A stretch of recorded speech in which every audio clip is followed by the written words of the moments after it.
जन वल्लभा गिरिवरधारी जय गोपी जन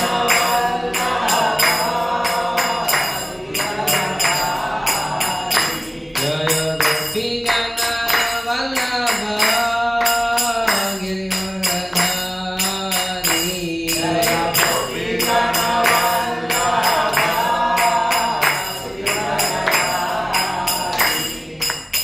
यशोदानंदन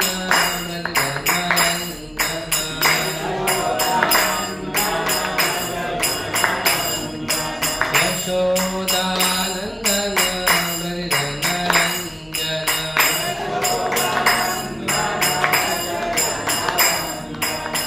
यमुना तीरा वनचारी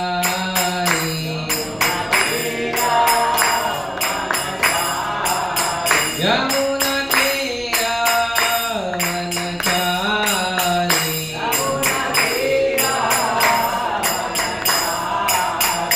जय राधा माधव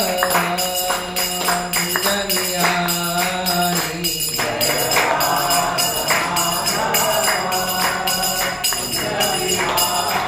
जय राधा माधव जनियारी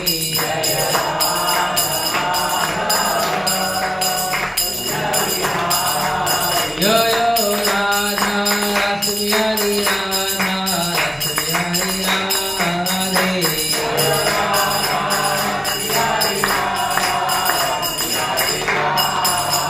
जय सीताराम लक्ष्मण हनुमान सीताराम लक्ष्मण हनुमान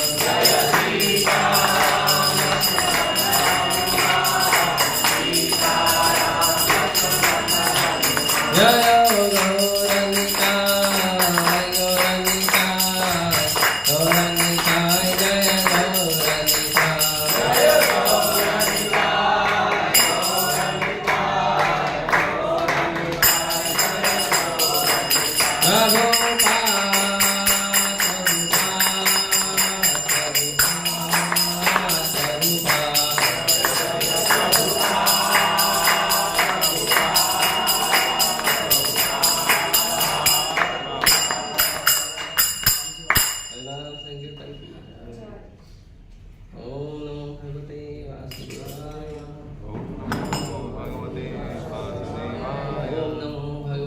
वासुदेवाय ओम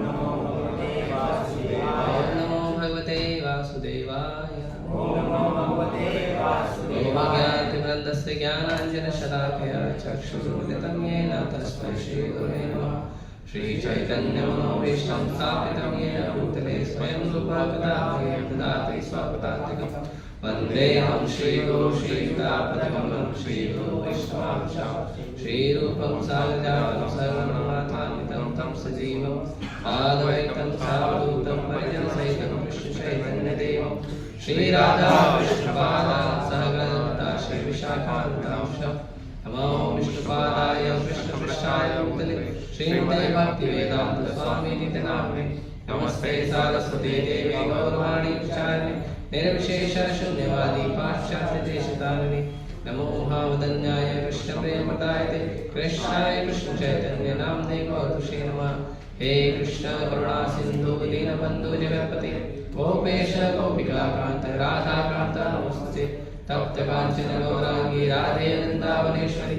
वृषभानुसुते देवी प्रणमामि हरिप्रिय वाञ्छाकल्पतरुभ्यश्च कृपा सिन्धुभ्येव च पतितानां पावनेभ्यो वैष्णवेभ्यो नमो नमः जय श्री कृष्ण चैतन्य प्रभु नित्यानंद श्री अद्वैत गदाधर शिवासादि गौर भक्तवृंद हरे कृष्ण कृष्ण कृष्ण हरे हरे हरे राम राम राम हरे हरे।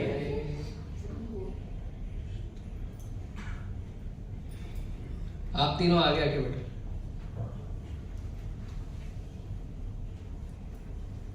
अनिश को आगे बैठो।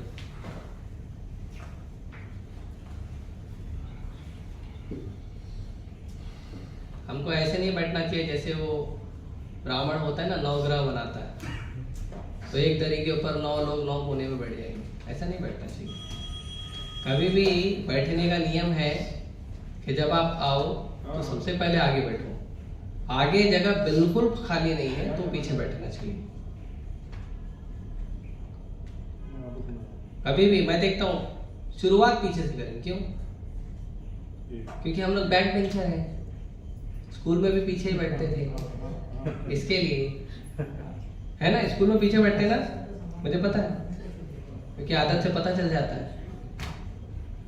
आप देखोगे बैक बेंचर है ना, वो एंट्री मारेंगे क्लास में, पूरी क्लास खाली रहेगी तो भी पीछे बेंच पे ही जाके बैठेंगे।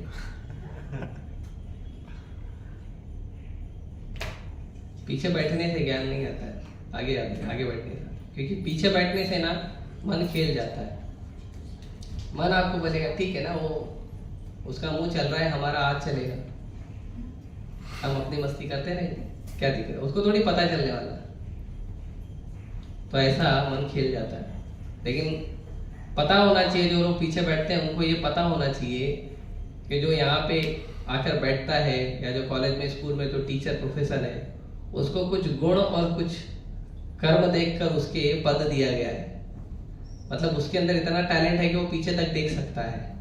इसीलिए हमारा आसन ऊंचा रहता है। ऊंचा इसलिए नहीं रहता क्योंकि हम बड़े हैं, ऊंचा इसीलिए है कि हम सबको देख सके और सब हमको देख सके। आसन ऊंचा इसीलिए रखा जाता है। कॉलेज में भी देखेंगे तो ऐसा प्लेटफॉर्म बनाया जाता है, लकड़ी का ऊंचा प्लेटफॉर्म 1-1.5 फीट का, कि टीचर खड़े होकर देखे, तो टीचर सबको देख सके और सब टीचर को देख सके। इसके लिए प्लेटफॉर्म ऊंचा बनाया जाता है। इसलिए नहीं बनाता क्योंकि टीचर का महत्व बड़ा है, पढ़ लिख के बड़ा आदमी हो गया, नहीं है, सब मनुष्य। हालांकि बड़ा आदमी तो है, आपको ज्ञान देने वाला है, छोटा थोड़ी है। तो ये समझना चाहिए। तो आज का हमारा विषय है प्रचार। प्रचार ही सार है। तो प्रचार पे बहुत बल दिया जाना चाहिए। इस्कॉन संस्था जो है वो बनाई गई है प्रचार करने के लिए, भक्ति का प्रचार करने के लिए। भक्ति विनोद ठाकुर ने इसे शुरू किया था। इसके पहले भी प्रचार हो रहा था, लेकिन संस्था बना के नहीं हो रहा था। तो भक्ति विनोद ठाकुर ने 100 नामहट्ट शुरू किए थे। 100 नामहट्ट, 30,000 शिष्यों को दीक्षा दिया था उन्होंने। भक्ति विनोद ठाकुर, भक्ति विनोद ठाकुर कौन है? हमारे परंपरा के आचार्य हैं, भक्ति वेदांत स्वामी प्रभुपाद जी के गुरु भक्ति सिद्धांत सरस्वती ठाकुर गोसाई महाराज। उनके गुरु हैं गौर किशोरदास बाबा जी महाराज। गौर किशोरदास बाबा जी महाराज के गुरु हैं भक्ति विनोद ठाकुर। भक्ति विनोद ठाकुर जो हैं प्रभुपाद जी के जो गुरु हैं भक्ति सिद्धांत सरस्वती ठाकुर गोसाई महाराज, उनके पिताजी हैं, ब्लड रिलेशन, सगे पिताजी। तो भक्ति विनोद ठाकुर बहुत अच्छे थे, बहुत बड़े लेवल पे प्रचार करते थे। भक्ति विनोद ठाकुर भौतिक दृष्टि से भी बहुत उन्नत थे, भक्ति के अलावा भी बहुत उन्नत थे वो। अगर मटीरियल क्वालिफिकेशन की, भौतिक गुणवत्ता की बात की जाए तो भक्ति विनोद ठाकुर जो हैं वो भारत में जो सबसे ऊंचा पद किसी भारतीय को दिया जाता था अंग्रेजों के समय, तो वो भक्ति विनोद ठाकुर के पास डिस्ट्रिक्ट मजिस्ट्रेट जज थे। सबसे ऊंचा पद प्राप्त किए थे और उनका कार्यशैली इतना तीक्ष्ण था या इतना अच्छा उनका कार्यशैली था कि जब वो डिसीजन देने आते थे तो ज्यादातर समय वकीलों की जरूरत ही नहीं पड़ती थी। वो दोनों पक्षों को एक बार देखते थे और डिसीजन दे देते थे और डिसीजन फाइनल होता था। और डिसीजन में कोई कमी नहीं रहती थी, कोई गलती नहीं रहती थी, क्योंकि एक तो भक्त है, भगवान के महान भक्त है। भगवान के महान भक्त जो होते हैं वो ऐसे ही होते हैं। कभी भी जब हम आध्यात्मिक रूप से उन्नत लोगों के सामने जाते हैं तो हमको ये नहीं समझना चाहिए कि हम कुछ छुपा लेंगे। हमारा भक्ति भी नहीं छुपा पाएंगे और हमारा अभक्ति भी नहीं छुपा पाएंगे। क्योंकि उनके पास वो भक्ति में इतना उन्नत हो चुके रहते कि उनकी आंखों में स्कैनर आ जाता है। वो आपका देखकर आपका भक्ति कितना लेवल का है, आपका व्यवहार, आपका आचरण एक बार में देख के समझ जाते हैं। आपको कुछ बोलना नहीं है, खाली आपको देखेंगे और बस समझ जाएंगे। उसके बाद आप कुछ भी करोगे ना, वो सब ड्रामा है। भक्तिविनोद ठाकुर ऐसे उन्नत भक्त थे, नित्य सिद्ध भक्त, चैतन्य महाप्रभु की लीला में। इसीलिए उन्हें कहा जाता है नमो भक्ति विनोदाय सच्चिदानंद नामने गौर शक्ति स्वरूपाय रूपानुगमनाय। तो उन्हें चैतन्य महाप्रभु की शक्ति कहा जाता है। तो भक्तिविनोद ठाकुर ऐसे उन्नत भक्त थे। भक्तिविनोद ठाकुर कहते हैं कि मैं आया था धरती में प्रचार करने के लिए, लेकिन जो अपसंप्रदाय है, भक्ति के नाम पर जो संप्रदाय चलते हैं लेकिन भक्ति के संप्रदाय नहीं है। ऐसा लगता है कि ये लोग भक्ति का प्रचार कर रहे हैं, लेकिन वो भक्ति का प्रचार नहीं करते हैं, अपना उल्लू सीधा करते हैं। क्योंकि कोई भी प्रोडक्ट फर्स्ट क्लास अगर मार्केट में होता है तो उसका डुप्लीकेट वर्जन जरूर आता है, और कुछ भी डुप्लीकेट है मतलब ओरिजिनल एग्जिस्ट करता है। तो भक्ति विनोद ठाकुर जब प्रकट हुए थे तो बहुत सारे अपसंप्रदाय थे चैतन्य महाप्रभु के, बहुत सारे आउल बाउल। एक तो नित्यानंद प्रभु के परिवार का जनरेशन बताते थे अपने आप को। तो भक्ति विनोद ठाकुर ऐसे लोगों को जो है हटाए, दूर किए समाज से। एक व्यक्ति था भक्ति विनोद ठाकुर जी के समय जो इतना सिद्ध था कि वो लोगों की बीमारियां ठीक कर देता था। आजकल के लोगों की तरह नहीं, वो सच में सिद्ध था, लोगों के सच में बीमारियां ठीक कर देता था। लोग उसके पास आते थे बीमार रूप में, लंगड़े आते थे, और वो लोगों को जो भी उसका आशीर्वाद या जो भी कुछ उसका मंत्र तंत्र करता था, और सच में लोग पूरी तरह ठीक होकर घर जाते थे। उसने यहां तक बोला था कि लोग आते थे लंगड़ के या दूसरों के कंधों पे, लेकिन जाते थे अपने पैरों पे। इतना पावर था उसके अंदर। लेकिन इतनी सिद्धि होने के बावजूद, क्योंकि जब भगवान ऐश्वर्य देते हैं ना, जब भगवान धन नाम जब देते हैं तो साथ में एक और चीज फ्री गिफ्ट आता है, उसको बोलते हैं अहंकार। हमारे मंदिर में इस्कॉन दिल्ली में एक महाराज है, बहुत सीनियर सन्यासी है, प्रबोधानंद सरस्वती महाराज। तो महाराज कहते हैं कि एक बार व्यक्ति प्रयास करके अपने काम को दबा लेगा, लेकिन ये जो पूजा नाम प्रतिष्ठा की जो लोभ होता है ना, वो आदमी को गिरा देता है। तो एक बार दिखने में कुछ लोग लगेंगे आपको इतना बड़ा आदमी है, देखो बिल्कुल वैरागी है, लेकिन वो वैरागी को भी धोबी पछाड़ देने के लिए जो नाम और धन है, ऐश्वर्य है, वो काफी है। बड़े बड़े धूर धुरंधर एक सेकंड में मिट्टी में मिल जाते हैं। तो ऐसा वो व्यक्ति भी था, उसको धन मिला, नाम मिला, लोग सम्मान करने लगे, और वो खुद को विष्णु का अवतार बताता था, विष्णु का अवतार। और चमत्कार भी ऐसे करता था, बड़े लेवल पे चमत्कार करता, लेकिन गड़बड़ भी करता था। धन भी थी, स्त्रियां भी थी, तो आनंद में भी रहता था थोड़ा, सो कॉल्ड इंद्रिय तृप्ति का आनंद। इंद्रिय तृप्ति तो वैसे जहर के समान है, लेकिन लोगों को आनंद लगता है क्योंकि लोगों को पता नहीं अमृत क्या है। जब तक पता नहीं चलेगा अमृत क्या है, तब तक हमको समझ में नहीं आएगा कि संसार में कोई दूसरा ऑप्शन है। जैसे आज के समाज में बहुत से लोग ऐसे भी हैं जिनको समाज में संसार की चीजों में रुचि नहीं है, बहुत लोग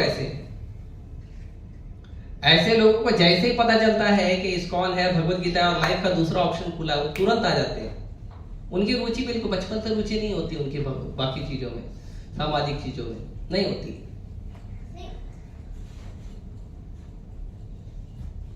तो ऐसे लोगों को, ऐसे लोग समाज में हो हैं, उनकी इच्छा है कि समाज को, समाज की इन सब चीजों को छोड़कर हम कुछ दूसरा करें। लेकिन क्या कारण है वो दूसरा नहीं कर पा रहे हैं? कि उन्हें ज्ञान ही नहीं है कि दूसरा ऑप्शन भी खुला है, पता ही नहीं। इसके लिए क्या करते हैं, सामाजिक कार्य में वापस लग जाते हैं और फिर पच जाते पछड़े। इसीलिए भगवान भगवद गीता में कहते हैं, दैवी एषा गुणमयी मम माया दुरत्यया। ये जो भगवान की बहिरंग शक्ति है ये ऐसी है, किसी को भी कोई भी व्यक्ति हो, कैसा भी व्यक्ति हो, उसको सम्मोहन में डाल देती है।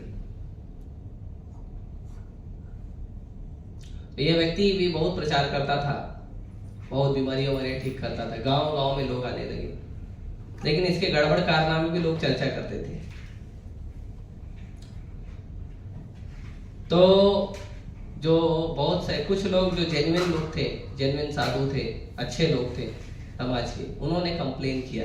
अब उस समय सरकार ब्रिटिश की थी, इसके लिए कंप्लेन भी ब्रिटिश को गया। तो ब्रिटिश सरकार ने कई लोगों को भेजा कि जाओ उसको ठीक करो, वो सबको घुमा देता था, इतना पावर था उसके अंदर। भक्ति विनोद ठाकुर बोले उठ। फिर बाद में ब्रिटिश सरकार ने भक्ति विनोद ठाकुर को कहा कि ऐसा ऐसा कुछ है, क्या आप जाओगे? तो भक्ति विनोद ठाकुर इसलिए नहीं गए क्योंकि ब्रिटिश सरकार ने कहा, इसलिए गए कि ऐसे ढोंगियों का पर्दाफाश होना चाहिए। प्रभुपाद जी कहते हैं अच्छे से प्रचार करो और समाज में जितने ढोंगी हैं सबका पर्दाफाश करो।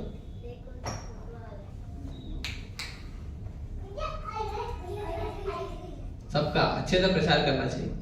हम चर्चा करेंगे कैसे कैसे प्रचार होता है, प्रचार में किन चीजों का ध्यान दिया जाना चाहिए, तो चर्चा करेंगे आज। तो भक्ति विनोद ठाकुर गए, उनका पहले तो प्रेम से बात किए उससे कि देखो आप अच्छा है, भगवान ने कृपा की है, सिद्धि है, आप समाज सेवा भी कर रहे हैं, लेकिन अपने आप को भगवान मत बोलो और भगवान बोल के ऐसा कार्य मत करो। तो जब हाथ में थोड़ा पावर आ जाता है ना, तो आदमी को अहंकार बहुत ज्यादा होता है, उसको लगता है मैं भगवान हूं। और जिस व्यक्ति को ऐसा लगता है ना मैं भगवान हूं, वो माया का आखिरी डंडा होता है, उसके बाद व्यक्ति उभर नहीं सकता। उसके बाद किसी डायरेक्ट किसी वैष्णव की कृपा हुई तो उभरेगा, नहीं तो गया।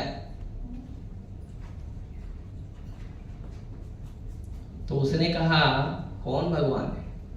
भक्ति विनोद ठाकुर बोले जगन्नाथ जी भगवान है, जगन्नाथपुरी में जगन्नाथ जी भगवान है। बोले वो लकड़ी का टुकड़ा, वो थोड़ी भगवान है, मैं भगवान हूं, मैं साक्षात चलता फिरता भगवान हूं, दिखता नहीं तू। आप कोई भक्त है और उसको ऐसा बोलेंगे तो कैसा लगेगा? आजकल बोलते हैं तो लोग फेसबुक पे खाली विरोध प्रकट करते हैं, व्हाट्सएप पे विरोध प्रकट करते हैं, हम निंदा करते हैं। निंदा तुम्हारे करने से क्या होगा? Take action. निंदा करने से क्या होगा? तुम्हारे घर में बैठ के निंदा करने के बाद अभी निंदा करोगे, बाद में जाकर रोटी खाओगे, उससे क्या होने वाला? प्रयास होना चाहिए। भक्ति विनोद ठाकुर तुरंत उसको बोले, जो सिपाही लोग आए थे उनको बोले इनको गिरफ्तार करो। तो सारे सिपाही पहले ही डरे हुए थे, तो गिरफ्तार करेंगे कैसे? तो अभी भक्ति विनोद ठाकुर ने जबरदस्ती गिरफ्तार करवाया। और भक्ति विनोद ठाकुर श्रीमद् भागवतम के बल पर उसको डिफीट किए।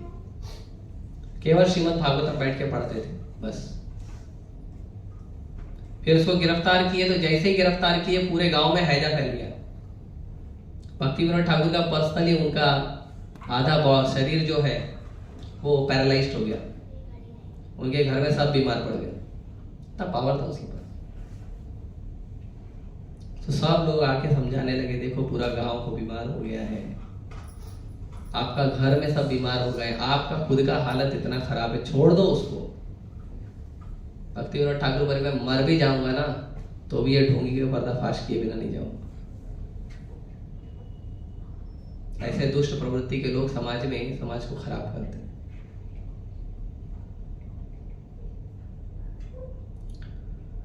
तो जब हियरिंग का दिन आया, जिस दिन उसकी सुनवाई थी, उस दिन उसको लेके आया जेल से बाहर, तो भी अपना कर रहा था और बोल रहा था आप सब मरोगे, मेरे को कष्ट दे रहे हो ना, सब मरोगे, याद रखो मैं नारायण हूं, भगवान। भक्तिविनोद ठाकुर बोले ठीक है रुको बताते हैं। तो उन्होंने एक नाई को बुलाया, बाल काटने वाला। नाई को बोला इसका बाल काटो। नाई भी डर गया, बोला मैं नहीं काटने वाला, तुम्हारा हालत ऐसा हो गया उसको। तो भक्तिविनोद ठाकुर खुद उससे कैंची लेकर उसका बाल काट दिया। जैसे ही बाल काटे वो पूरा मेल्ट होकर नीचे गिर गया। और फिर उसके बाद उसको इस्कॉन स्टाइल में उसको हेड शेविंग कर दिया, अच्छे से जेल में डाल दिए, और फिर दुखी होकर कुछ समय बाद अपने आप शरीर छोड़ दिया उसने। तो ये एक उदाहरण है, ऐसे कई उदाहरण है। और एक भक्तिविनोद ठाकुर को बहुत विरोध सहना पड़ा। उसके बाद भक्तिविनोद ठाकुर ने भगवान जगन्नाथ को कहा कि प्रभु मैं प्रचार करने में असमर्थ हूं, मैं उस लेवल पर प्रचार नहीं कर पा रहा हूं जैसा मेरी इच्छा है, तो आप अपनी एक शक्ति दीजिए जो मुझे प्रचार में सहयोग करे। तो जगन्नाथ जी बोले मैं दूंगा, आप जाओ विमला माता के पास, उनसे जाकर रिक्वेस्ट करो। तो जगन्नाथ मंदिर में दुर्गा माता का मंदिर है, तो भक्तिविनोद ठाकुर वहां चले, दुर्गा माता को बोले।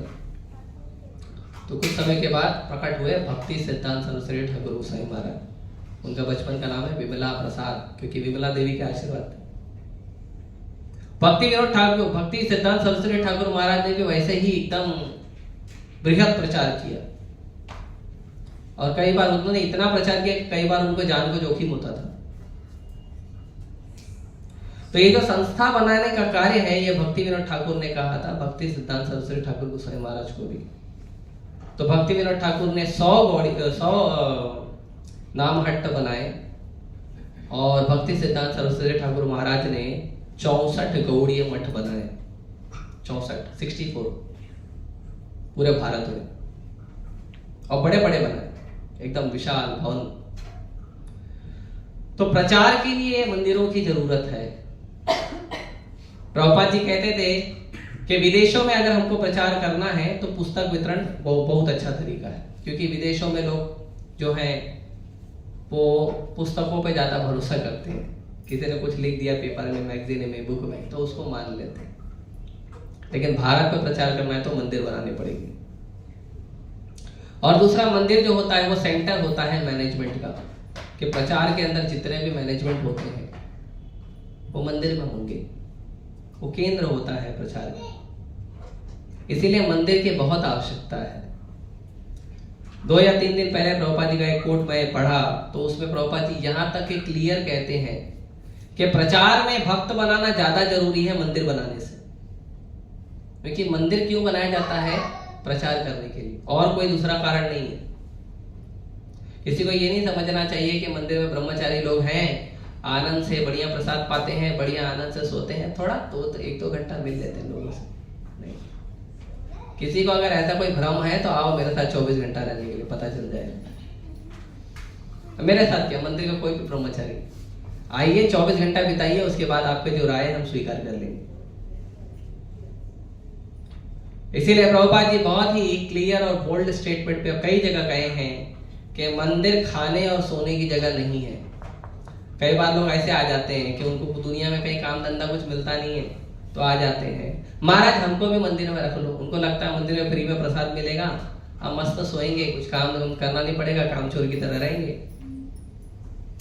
फिर 1 दिन 2 दिन जब रहते हैं तो उनको पता चलता है इधर तो बाहर के संसार से ज्यादा मेहनत करते हैं लोग, तो भाग जाते हैं। जो काम चोर है उसको काम करना थोड़ी पसंद है। तो जितना भी कार्य है करते हैं भक्त लोग, ये सारा कार्य जो है उसका केंद्र बिंदु है प्रचार, और कुछ नहीं। और प्रचार जब कोई व्यक्ति करता है ना, तो उसके बहुत सारे दुश्मन बन जाते हैं। दुश्मन वो बनाता नहीं है, लेकिन वो प्रचार करता है, इसीलिए लोग दुश्मन बन जाते हैं। प्रचार क्या? यदि कोई व्यक्ति अपने जीवन में अपने आत्म साक्षात्कार के लिए, अपनी भक्ति के लिए, अपने जीवन को आनंदमय बनाने के लिए यदि कोई व्यक्ति भक्ति शुरू कर देता है ना, तो भी उसके बहुत सारे दुश्मन बन जाते हैं। और दुश्मन मालूम है, चलो ठीक है, बाहर तो समझ में आता है, घर में लोग दुश्मन बन जाते हैं। प्रहलाद महाराज के पिताजी हिरण्यकशिपु, दुश्मन वाले पप्पा।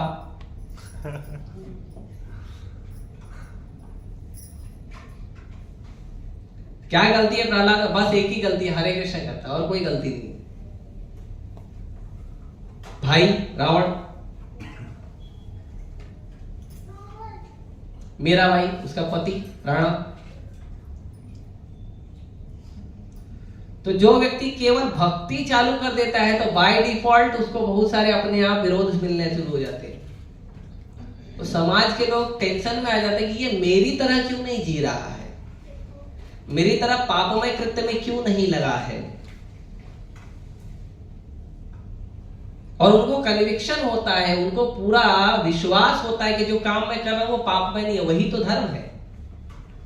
ये बुद्धू तिलक लगा के अपने आप को धार्मिक बताता है, गधा कहीं का। इसको क्या पता धर्म क्या है?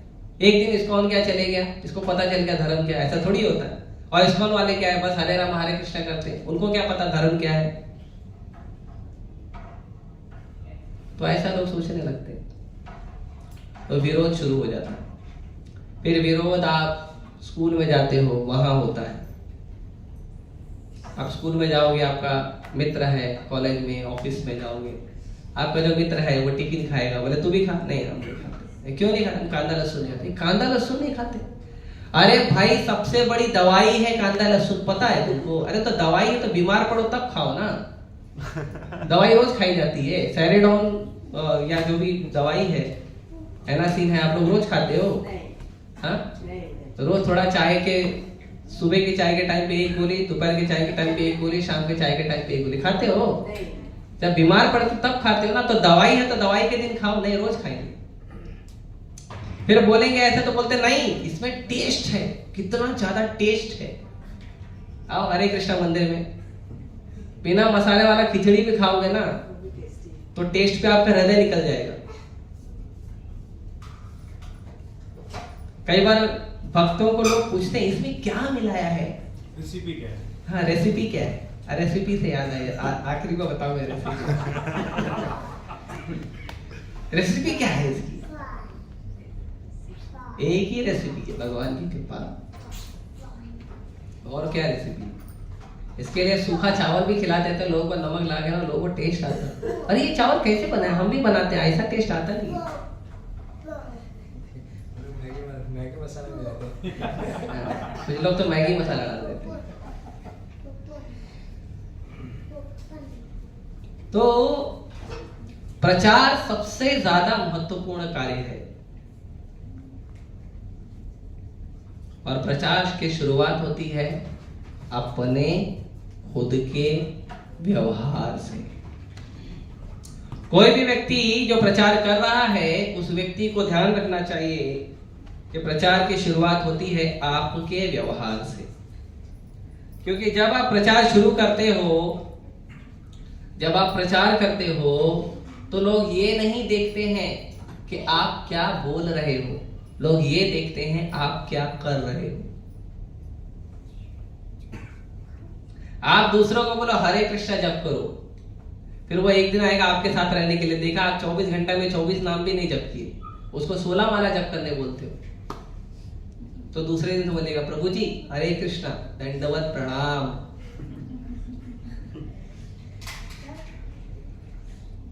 तो प्रचार की शुरुआत होती है पहले खुद के व्यवहार से। इसीलिए खुद का व्यवहार बहुत ही जेंटल होना चाहिए, अच्छा होना चाहिए। प्रभुपाद जी को पूछा गया कि हम कैसे पहचानेंगे आपके भक्तों को और दूसरे लोगों को, दूसरे संप्रदाय के भक्तों को। भक्ति के बहुत लोग प्रचार करते हैं, तो कैसे पहचानेंगे आपका भक्त कौन है? तो प्रभुपाद जी ने कहा कि आप जिन्हें देखोगे जो जेंटलमैन है वो मेरा भक्त है, जिसका एकदम आदर्श व्यक्तित्व है वो प्रभुपाद जी का शिष्य है। तो हमारा व्यवहार वैसा होना चाहिए, हमारे व्यवहार से प्रचार होना चाहिए। और हमारे प्रचार में हर चीज प्रचार करती है। आपका ये तिलक है, ये भी प्रचार करता है, ये कपड़ा ये भी प्रचार करता है, ये कंठी है ये भी प्रचार करती है। आप भगवत गीता केवल लेकर चलोगे वो भी प्रचार है, भगवत गीता बांटोगे वो भी प्रचार है, खुद पढ़ोगे वो भी प्रचार है। क्योंकि लोगों की आज के समय कलयुग में तो प्रबल इच्छा है लोगों की, प्रबल जो उनका व्यवहार है वो क्या है, खुद के जीवन में क्या कर रहे हैं वो नहीं देखेंगे, दूसरे के जीवन में जरूर झांकेंगे। तो जब वो आपके जीवन में झांकेंगे तो क्या देखेंगे, आप ग्रंथों का अध्ययन कर रहे हो, आप हरे कृष्ण मंत्र जप कर रहे हो, आप भगवान की पूजा कर रहे हो, आप निंदा नहीं करते, आप गाली नहीं देते हो। किसी भी व्यक्ति से यदि कोई कार्य कराना है तो आप उसे ऑर्डर नहीं देते हो, निवेदन कराते हो, आदेश नहीं देते हो। बाहर के लोग आदेश सुन इधर, ऐसे बात करते। भक्त लोग ऐसे नहीं, अरे बोल प्रभु जी हरे कृष्णा, पहले अटेंशन लेते हैं उसके बाद बात करते हैं। तो व्यवहार बहुत ज्यादा महत्वपूर्ण है। इनफैक्ट यहां तक कि हमारा हम जो बोलकर प्रचार करते हैं ना, वो बहुत कम प्रचार होता है, ज्यादा प्रचार होता है आपका व्यवहार कैसा। इसीलिए वो वृंदावन में एक न्यूज रिपोर्टर है गौतम खट्टर, आप लोगों को पता होगा कुछ लोग, तो वो जो है वो भक्तों का इंटरव्यू लेते हैं, अलग अलग जगह जाके भक्तों का, बहुत सारे टीवी वाले इंटरव्यू लेते हैं। प्रभुपाद जी जब अमेरिका में प्रचार कर रहे थे तो लोग प्रभुपाद जी का इंटरव्यू लेते थे।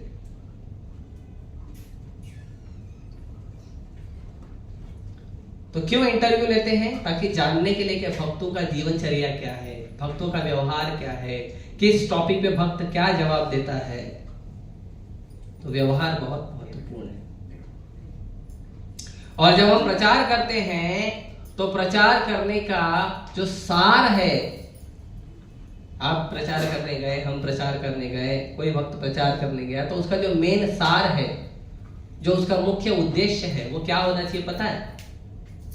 ये नहीं कि 4 श्लोक याद किया भगवद गीता का पट जाके बोल दिया हो गए। आपके ज्ञान के प्रदर्शन को प्रचार नहीं बताया जाता है। हमारा ज्ञान का प्रदर्शन प्रचार नहीं है। प्रचार का मतलब होता है हृदय परिवर्तन, धर्म परिवर्तन नहीं।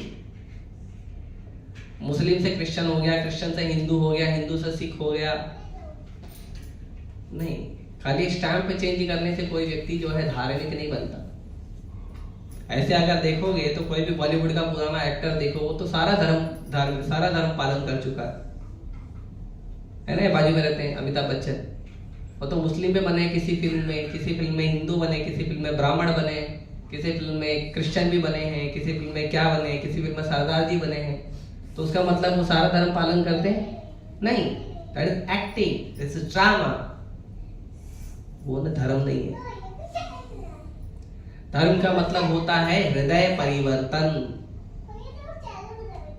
जब हम किसी व्यक्ति को प्रचार करते हैं तो हमारा व्यवहार इतना अच्छा होना चाहिए, इतना प्रेम पूर्वक होना चाहिए कि वो व्यक्ति का हृदय परिवर्तित हो, वो व्यक्ति का हृदय कृष्ण के लिए आकर्षित हो। मेरे लिए नहीं, देखो मैं कितना अच्छा लेक्चर देता हूं, लोग कितना मेरी तारीफ करते हैं, नहीं, उसका हृदय परिवर्तन होना चाहिए। आपके ज्ञान का महिमा मंडन हो रहा है लेकिन उसका हृदय परिवर्तन नहीं हो रहा है, मतलब आपने प्रचार नहीं किया है। तो प्रभुपाद जी की पुस्तकें पढ़ना चाहिए, ज्ञान लेना चाहिए, लेकिन उस ज्ञान को किस रूप में उपयोग करना चाहिए कि लोगों का हृदय परिवर्तन हो।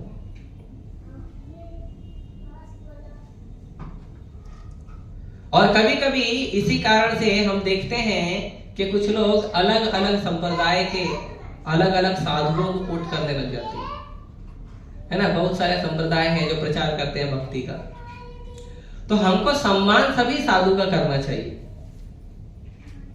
लेकिन आपकी दुकान में जो प्रोडक्ट बिक रहा है पहले उसका ध्यान दो। अपना भगवत गीता तो पढ़े नहीं, ये साधु ने क्या बोला है डाल दिए स्टेटस पे, उस साधु ने क्या बोल दिया है डाल दिए ग्रुप में।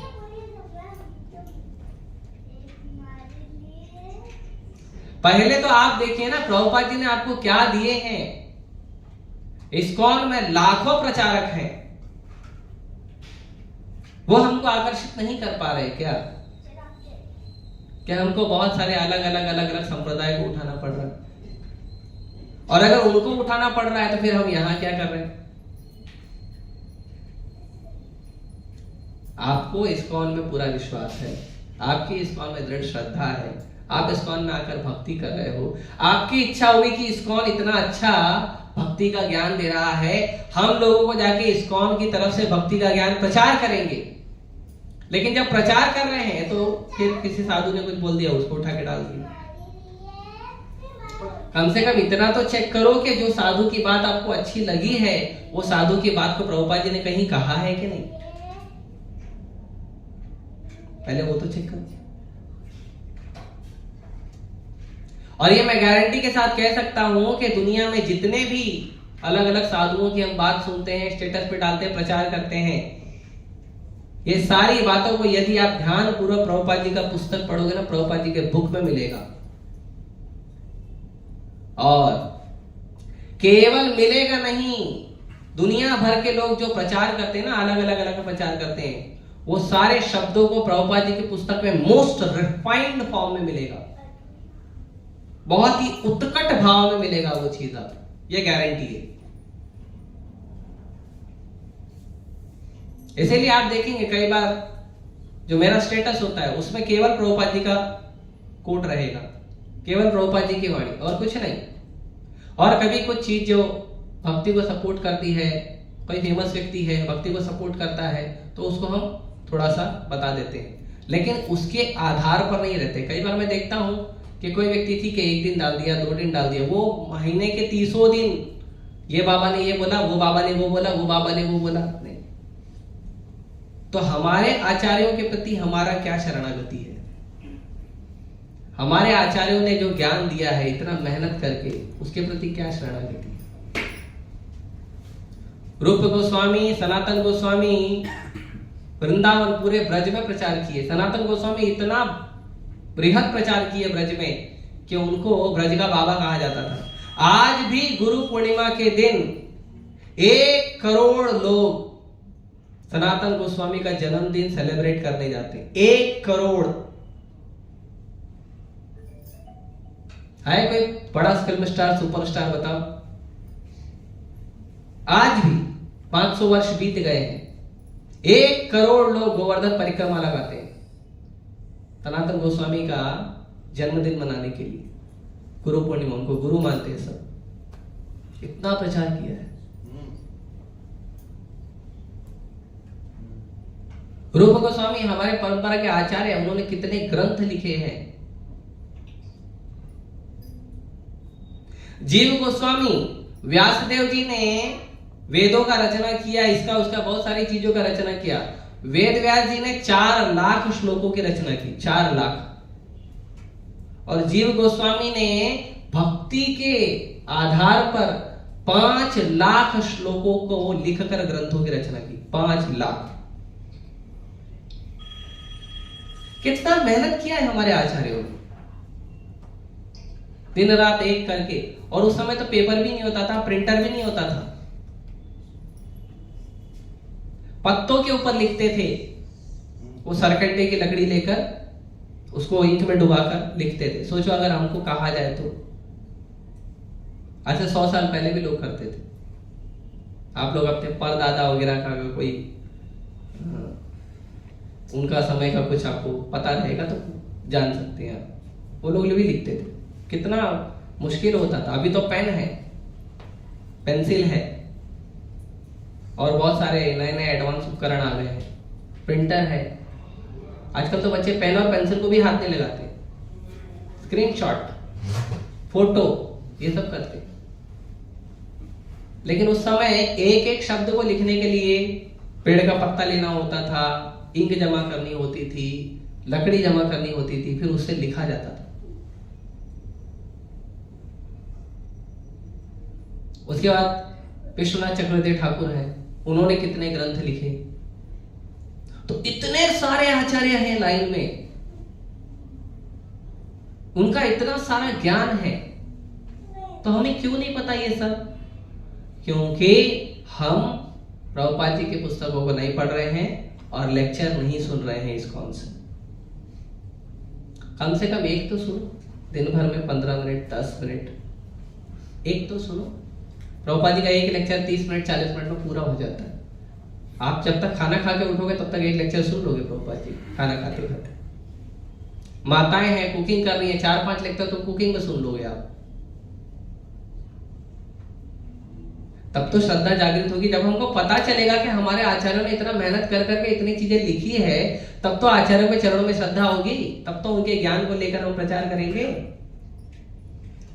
तो हम नहीं कह रहे हैं कि किसी साधु का स्टेटमेंट लेकर आप प्रचार करो तो गलत है, नहीं, वो सही है, लेकिन साल के 365 दिन अगर आप उनको करोगे तो आप यहां पर रह के क्या प्रचार कर रहे हो? आप यहां पर रह के क्या सीखे? इस्कॉन में रह के क्या सीखा?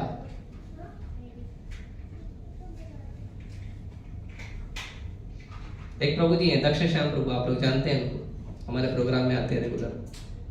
आज किसी कारण से आए नहीं। वो अपना पूरा दिन भर का काम करने के बाद 1 घंटा प्रभुपाद जी का पुस्तक पढ़ते हैं, उसके बाद सोते हैं। और अगर प्रभुपाद जी का पुस्तक नहीं पढ़ते तो बोलते मेरे को नींद नहीं आती है। सोचिए, एवरी डे। तो पहले तो अपने आचार्यों को पढ़ना चाहिए और आचार्यों को पढ़कर आज के समय काल परिस्थिति के अनुसार प्रचार करना चाहिए। प्रचार ऐसे नहीं करना चाहिए कि बस मिल गया बांटो, नहीं, आपको मिला है आप उसको लीजिए और समय काल परिस्थिति और पात्र के अनुसार प्रचार करिए, अपने मर्जी से मत करिए।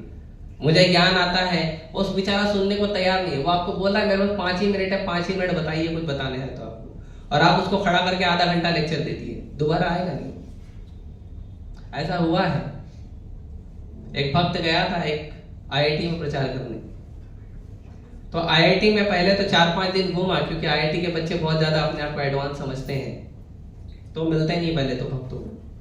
तो फिर भी किसी तरह एक लड़का मिल गया, तो मिल गया तो सोचा उसको अच्छे से बात करूंगा, तो अच्छे से प्रेम से, हालांकि बात बड़े प्रेम से कर रहे थे, लेकिन अभी वो आईआईटी का लड़का है, ऑलरेडी समय कम देते हैं वो हर चीज को, पढ़ाई लिखाई पर ज्यादा समय खर्चा करते हैं।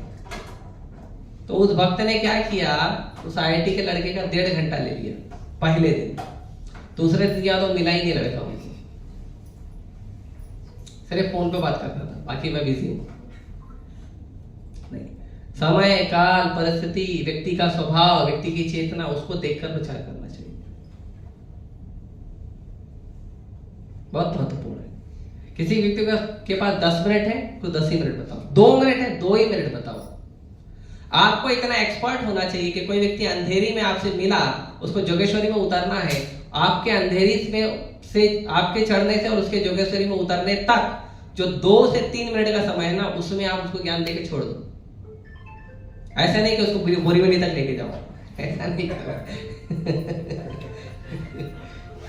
दोबारा आपको ट्रेन में देखेगा तो दूसरे डब्बे में घुस जाएगा, ऐसा नहीं करना चाहिए। और सबसे ज्यादा महत्वपूर्ण ये है कि इस्कॉन में भी हमें सबसे पहले प्रभुपाद जी का बुक पढ़ना चाहिए। एक बार परम पूज्य गोपाल कृष्ण गोसाई महाराज को पूछा गया, महाराज इस्कॉन में प्रभुपाद जी ने कहा है कि दूसरे आचार्य जो हमारे हैं, पूर्ववर्ती आचार्य जीव गोस्वामी, विश्वनाथ चक्रवर्ती ठाकुर, ये सब इतने सारे आचार्य हैं, तो इनकी भी बुक पढ़ना है, हम चाहते हैं कि और भी आचार्यों का बुक पढ़ें, तो पढ़ना चाहिए। महाराज बोले हाँ बिल्कुल पढ़ना चाहिए, लेकिन प्रभुपाद जी की सारी पुस्तकें जब तुम 7 बार पढ़ लो उसके बाद पढ़ना। क्यों? क्योंकि जब तक आपका बेसिक एबीसीडी आपका क्लियर नहीं होगा, आपको समझ में नहीं आएगा, आप आचार्यों को कैसे पढ़ोगे? प्रभुपाद जी जब कमेंट्री करते थे, जैसे भगवत गीता है, भागवतम है, तो प्रभुपाद जी क्या करते थे, जितने पूर्ववर्ती आचार्य हैं सारे पूर्ववर्ती आचार्यों का कमेंट्री साथ में रखते थे और सारी कमेंट्री पढ़ते थे। उसके बाद हम लोगों के लिए जो जरूरी है वो लिखते थे। जैसे माँ होती है तो माँ के 4-5 बच्चे हैं, तो 4-5 बच्चे में जिस बच्चे का जो स्वाद है, जिस बच्चे का जिस चीज में इंटरेस्ट है, जिस बच्चे का जिस चीज के प्रति उसका रुझान है, झुकाव है, उसके अनुसार माँ उसको भोजन देती है, उसके अनुसार माँ उससे व्यवहार करती है। और माँ एक्सपर्ट होती है कौन से बच्चे को क्या बोलना। कई बार पिताजी पकड़ नहीं पाते, लेकिन माँ बराबर पकड़ती है, कैसे क्या करना है, कैसे घुमाना है उसको, कैसे उसको समझाना है, कैसे उसको बताना है। तो ये हमें भी सीखना चाहिए कि प्रभुपाद जी का पुस्तक पढ़ रहे हैं तो कैसे लोगों को प्रचार करना चाहिए। और यही प्रभुपाद जी ने भी किया कि हम जैसे कलयुग के बद्ध जीवों के लिए जो महत्वपूर्ण है, जो जरूरी है, प्रभुपाद जी ने वो दिया है हमें।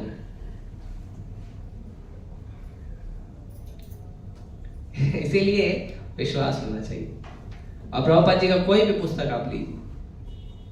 मुझे कई बार कुछ लोग पूछते, प्रभु जी आप क्या पढ़ते हो? मेरा प्रभुपाद बुक्स और प्रभुपाद बुक्स और प्रभुपाद बुक्स और कुछ नहीं। कई बार लोग पूछते, प्रभु जी आप लेक्चर कहां से प्रिपेयर करते हैं? प्रभुपाद जी के पुस्तकों से, प्रभुपाद जी के लेक्चर से, बस वही आधार है। इतना मेहनत किया प्रभुपाद जी ने, रात को 12 बजे से लेकर सुबह 4 बजे तक 11 साल लगातार 365 दिन हर रोज प्रभुपाद जी ट्रांसलेशन करते थे, हर रोज इतना मेहनत करके पुस्तकें लिखी। उसके बावजूद अगर हम पढ़े नहीं तो कैसा लगे। प्रभुपाद जी एक छोटा सा क्लिप है प्रभुपाद जी का, जिसे प्रभुपाद जी कहते हैं कि मैंने रात रात भर जाग कर इन पुस्तकों को लिखा, उसके बावजूद अगर आप इन पुस्तकों का फायदा नहीं उठाते तो मैं क्या कर सकता हूं आपके लिए। और प्रभुपाद जी ने एक और जगह यहां तक कहा है कि यदि आप लोगों को मेरे इस शरीर के जाने के बाद यदि आप लोगों को मेरा संग करना है तो आप मेरी पुस्तकें पढ़िए, आपको मेरा संग मिल जाएगा। इसीलिए प्रभुपाद जी शारीरिक रूप से धराधाम पे नहीं है, लेकिन बहुत सारे लोग हैं जो प्रभुपाद जी को से बहुत ज्यादा अटैच हैं, बहुत ज्यादा प्रभुपाद जी से जुड़े हुए हैं। क्यों? क्योंकि वो रोज पढ़ते हैं, रोज सुनते हैं।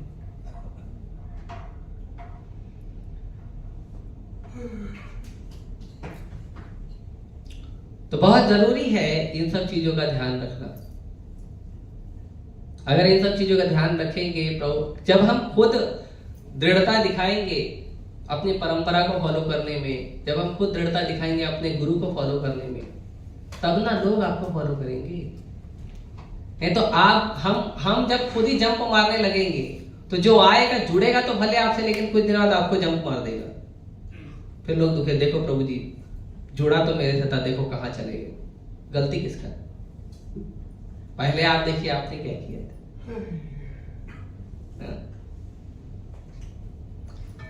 और जब प्रचार करते हैं तो प्रचार का कोई फिक्स नियम नहीं है, यही करेंगे तो ही प्रचार होगा। प्रचार में एक चीज तो मैंने बोला, हृदय परिवर्तन होना चाहिए। दूसरा चीज ध्यान रखना चाहिए, येन केन प्रकारेण मनः कृष्ण निवेशयेत्। किसी भी प्रकार से व्यक्ति का जो मन है कृष्ण में लगे, पहला ये ध्यान रखना चाहिए। कुछ लोग आते हैं, तो जी मुझे कीर्तन अच्छा लगता है, ठीक है, लेकिन आप मेरे को रीडिंग अच्छा लगता है, तुमको कीर्तन भले अच्छा लगता होगा, तुम बैठ के पढ़ाई करो। नहीं, उसको कीर्तन में इंटरेस्ट है तो भले आप थोड़ा रीडिंग कराओ, आपके सम्मान के लिए वो करेगा, लेकिन उसके बाद कीर्तन भी सुनाओ। कुछ लोग हैं केवल प्रसाद से आकर्षित होकर आ जाते हैं, तो अच्छा प्रसाद करवाइए। कुछ लोग हैं, हमारा प्रोग्राम में इतना मैनेजमेंट होता है, इतना अच्छा जब सुविधा लगाया जाता है लोगों के, हर एक व्यक्ति के लिए, हर एक व्यक्ति को ध्यान देकर हम जो प्रचार करते हैं, लोगों को अच्छा लगता है कि कितना सिस्टमेटिक है आप लोग। तो उसको ऐसी सेवा में लगाइए, उसका मन लगेगा। हमको क्या लगता है उस तरह से उसको फोर्स नहीं कर रहा है, उसके इंटरेस्ट को भी समझना चाहिए और उसके अनुसार प्रचार करना चाहिए। और प्रचार करते समय कभी भी ये नहीं समझना चाहिए कि मैं ज्ञान दे रहा हूं। बहुत महत्वपूर्ण है। हम पोस्टमैन हैं। क्या है पोस्टमैन? मतलब चिट्ठी किसी ने लिखा है, हम खाली उस चिट्ठी को एक जगह से दूसरे जगह पहुंचा रहे हैं। सारे ग्रंथ प्रभुपाद जी ने लिखा है, पूर्ववर्ती आचार्यों ने लिखा है, भगवान ने ग्रंथ दिया है। जो साधु है, जो प्रचारक है, उसका काम क्या है? बस उसको उठाकर जीवात्मा तक पहुंचाना, दूसरा काम कुछ नहीं है। ये ना समझे कि देखो मैंने कितना अच्छा प्रचार किया है। इसका मतलब क्या है? अपने आप को नम्र रखना है, स्वभाव नम्रता का होना चाहिए जब प्रचार करते हैं। तो ज्ञानी का भाव नहीं होना चाहिए, ये पूछा लो ये पूछा लो ये नहीं।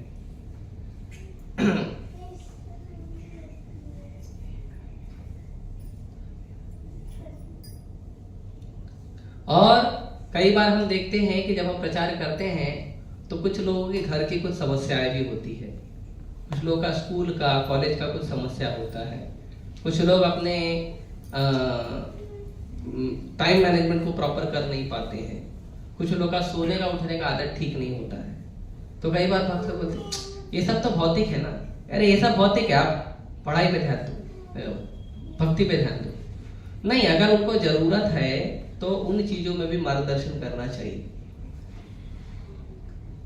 उन चीजों में भी मार्गदर्शन, प्रभुपाद जी हर चीज में मार्गदर्शन करते थे।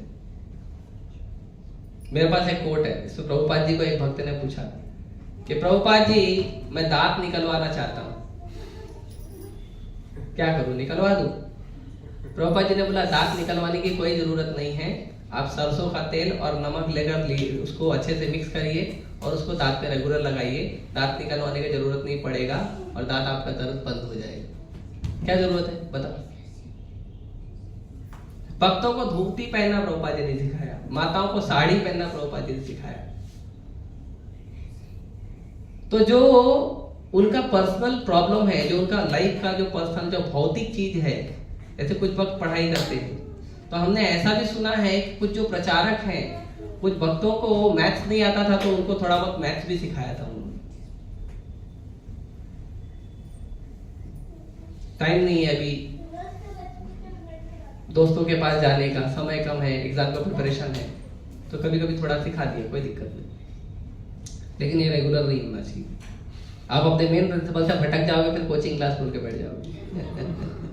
वो नहीं करना। तो कहने का मतलब जो उनका जो व्यक्तिगत चीज है, जो उनका तो भौतिक कार्य है, उसमें भी ध्यान रखना चाहिए।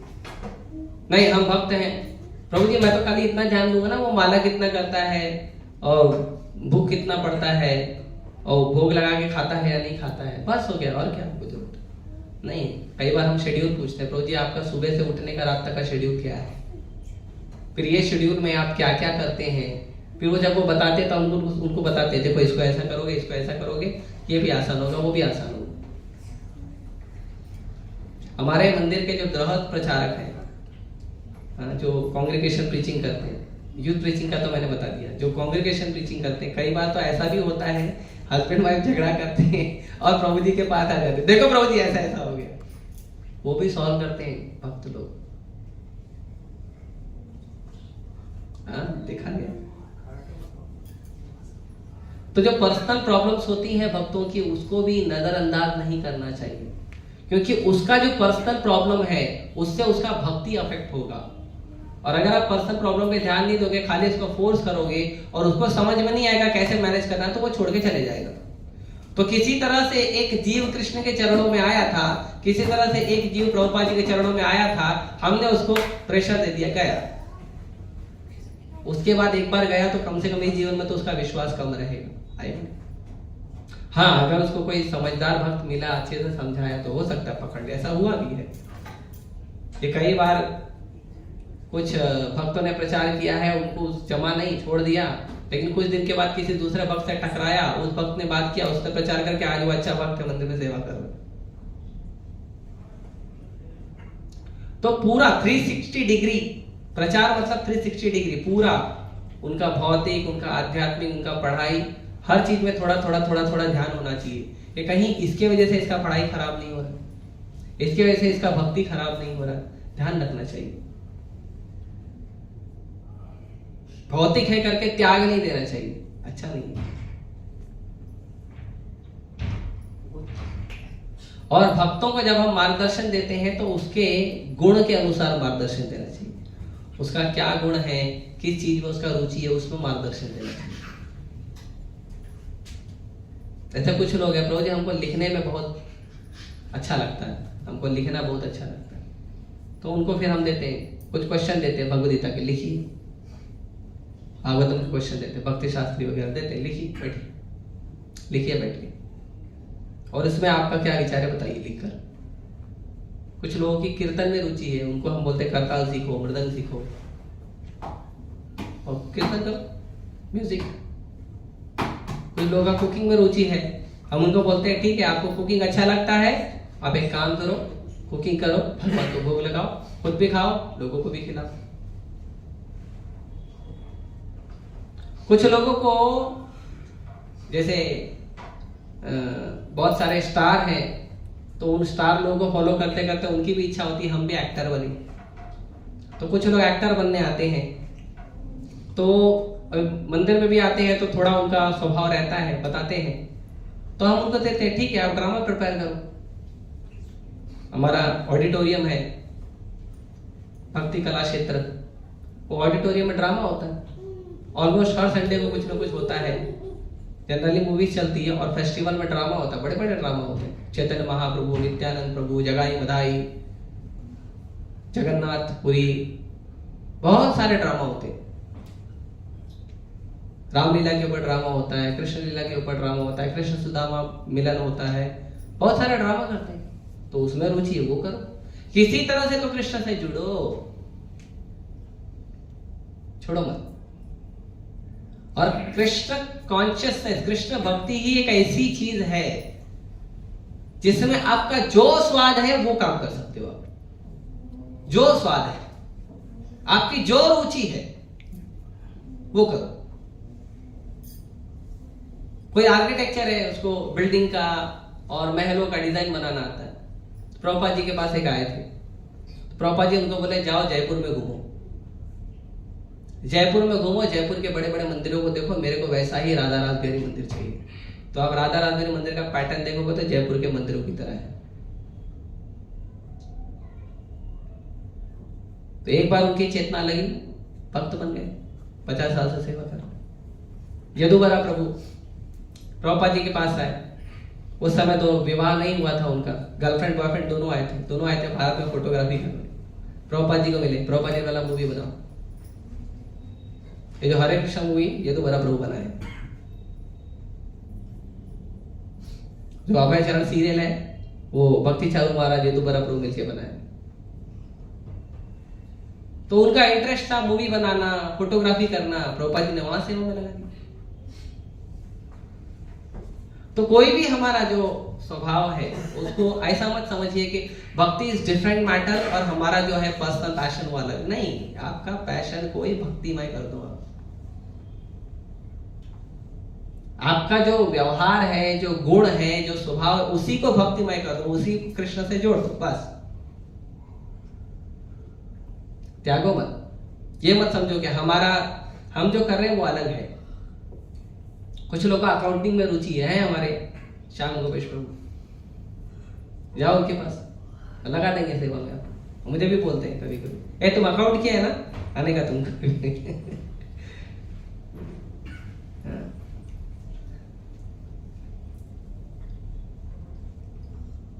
इसीलिए किसी भी व्यक्ति को जब हम मार्गदर्शन देते हैं, जब हम कुछ सिखाते हैं, तो कैसे सिखाना है, उसके कृष्ण भक्ति के लिए जो सबसे अच्छा है वो सिखाइए।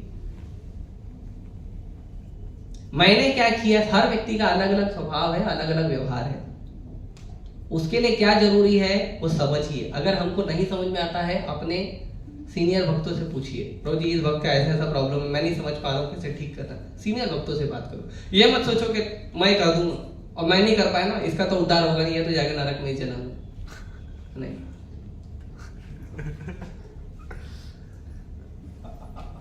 सबके उद्धारक महाप्रभु है, सबके उद्धारक प्रभु है। ऐसा नहीं समझ, अरे प्रभु जी मैं नहीं कर पाया उसको ठीक, प्रभु क्या बात कर रहे हो आप? नहीं प्रभु जी हो गया उसका, छोड़ दो उसको। नहीं, कहां कहां से लोग कैसे कैसे जुड़ जाते हैं और कहां कहां से आगे बढ़ जाते हैं। तो जो उसके कृष्ण भक्ति के लिए जो अच्छा है वो ध्यान रखना चाहिए। और हमको ये भी ध्यान रखना चाहिए कि जो वर्णाश्रम व्यवस्था है, ब्राह्मण, क्षत्रिय, वैश्य, शूद्र, ये वर्ण व्यवस्था के अनुसार भी लोगों को मार्गदर्शन करना चाहिए। किसी का ब्राह्मण का गुण है, किसी का क्षत्रिय का है। और ब्राह्मण का गुण है तो क्या करेगा? पठन पाठन यजन याजन तान प्रतिग्रह, पढ़ाई लिखाई करेगा, दूसरों को पढ़ाएगा, ज्ञान देगा, खुद यज्ञ करेगा, दूसरों के यहाँ यज्ञ करवाएगा, हरिनाम करवाएगा, दान देगा, डोनेशन लाएगा, ब्राह्मण का काम। कोई क्षत्रिय है तो क्या करेगा? मैनेजमेंट करेगा, सिक्योरिटी संभालेगा। क्षत्रिय वैश्य है तो क्या करेगा? मंदिर के लिए डोनेशन लाएगा, मंदिर में डोनेशन आएगा तब ना मंदिर से व्यवस्था मिलेगी, प्रसाद मिलेगा। इतने सारे वर्कर सेवा करते हैं तब ना मिलेगा, तो लाएगा। और शूद्र स्वभाव है तो क्या करेगा? शूद्रों के अंदर सबसे अच्छा गुण होता है सरेंडर सेवा होता है उनका। यही तो कृष्ण को चाहिए, शरणागति। तो कृष्ण की सेवा करेगा, बहुत सारी सेवा है, कितनी सारी सेवा है, किसी को भी असिस्ट करेगा। तो ये जो वर्णाश्रम व्यवस्था है ये लोगों को क्या है? कृष्ण से जोड़ने के लिए है। इसीलिए शास्त्रों में वर्णन है वर्णाश्रम चारवता विष्णु आराध्यते पुमान,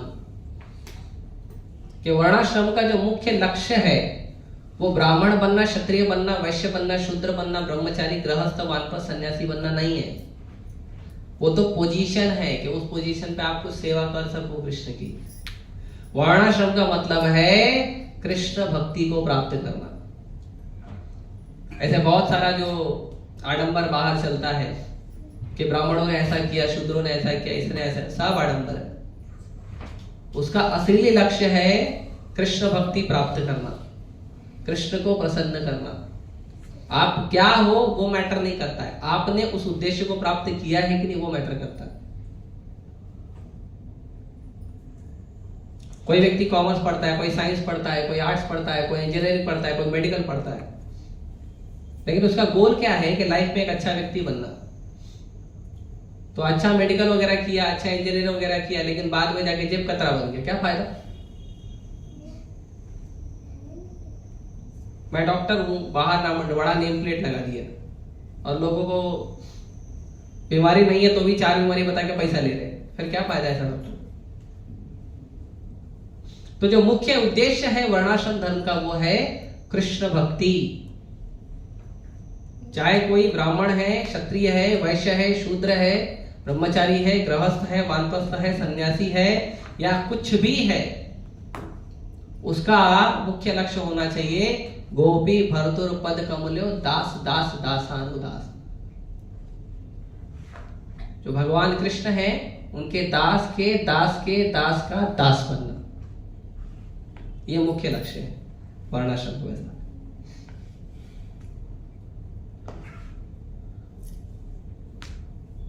तो ये चीजें हमें बहुत ध्यान रखनी चाहिए प्रचार में। और एक चीज देखी जाती है कि कभी किसी व्यक्ति को कुछ अच्छा आता है, अभी जैसे मान लो कोई व्यक्ति बात कर रहा है, कोई भक्त एक दूसरे से बात कर रहा है, कुछ मार्गदर्शन दे रहा है, और दूसरा भक्त है जिसको बहुत अच्छा मालूम है उसके बारे में, तो ऐसा नहीं कि उसको प्रभु जी रुको मैं देखता हूं उसको, नहीं, इंटरप्ट नहीं, उसको टोकना नहीं चाहिए। क्योंकि ये अक्सर देखा जाता है कि किसी को आता है तो वो अपना जो प्रबलता है वो दिखाता जरूर है। अरे मैं करता हूँ प्रभु, क्या छोड़ दो आप, मैं देखता हूँ, ठीक है, मित्रवत में वो देखा जाता है। लेकिन किसी को ऐसा टोकना नहीं चाहिए कि उसको बुरा लग जाए। आप भी प्रचार करें, वो भी प्रचार कर रहा है, दोनों का सम्मान होना चाहिए। ऐसा नहीं कि मैं अच्छा प्रचार करता हूँ वो खराब प्रचार करता है तो प्रभुपाद जी रखे कि उसको प्रचार कर रहे हैं। तो इसमें ध्यान देना चाहिए। और जब हम प्रचार करते हैं तो हमारा व्यवहार एकदम उत्साही रहना चाहिए। जब भी आप किसी को बता रहे हो तो उत्साह से, प्रेम से और खुश होकर बताना चाहिए, दुखी होकर नहीं बताना चाहिए। ऐसा सिंपल है, किसी से बात कर रहे हो, अगर आपके चेहरे पे स्माइल होगी, आप थोड़ा कड़क सिद्धांत भी बता दोगे ना तो भी सुन लेगा वो। और एकदम उदास होके कृष्ण की लीलाओं को बता रहे हो, बोलेगा प्रभु जी आप खुद ही बोरिंग लग रहे हो, है ना। वैसा व्यवहार होना चाहिए, एकदम उत्साह होना चाहिए। प्रचारक मतलब उत्साही व्यक्ति। उसको नींद में से भी देगा प्रभु जी चलो लेक्चर देना है, लेकिन लेक्चर में उसको पता नहीं चलेगा वो नींद में से उठ गया है। ऐसा होना चाहिए, उत्साह होना चाहिए। प्रचारक हमेशा उत्साही होते हैं, और जो प्रचार करता है वो हमेशा उत्साह में रहेगा। आप देखिएगा, लोग बोलते हैं ना प्रभु जी वो उत्साह कैसे आता है, चैंटिंग का, रीडिंग का, कैसे उत्साह। आप प्रचार चालू तो करो, कहां से आएगा आपको पता भी नहीं चलेगा, पूरा एकदम बूस्ट हो जाएगा।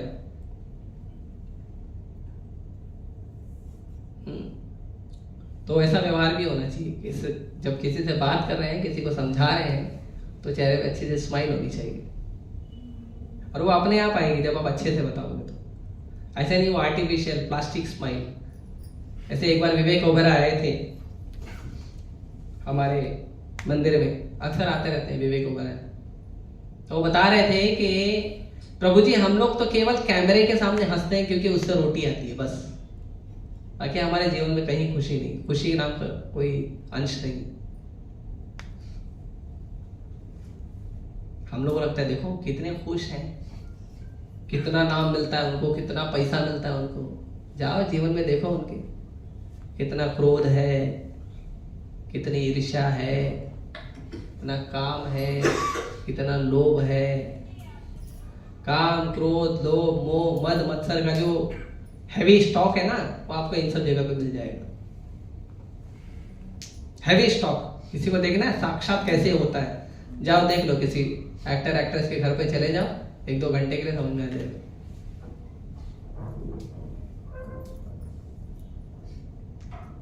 लेकिन आनंद देखना है, आओ मंदिर, हरे कृष्णा मंदिर आओ।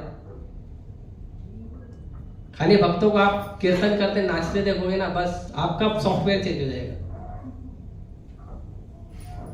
इतना आनंद में रहते हैं लोग, अपना दुख भूल जाते हैं। क्या वो चिट्ठी में क्या लिख के लाया था भगवान को बोलने भूल जाते हैं, और फोटो खींचने लग जाते हैं।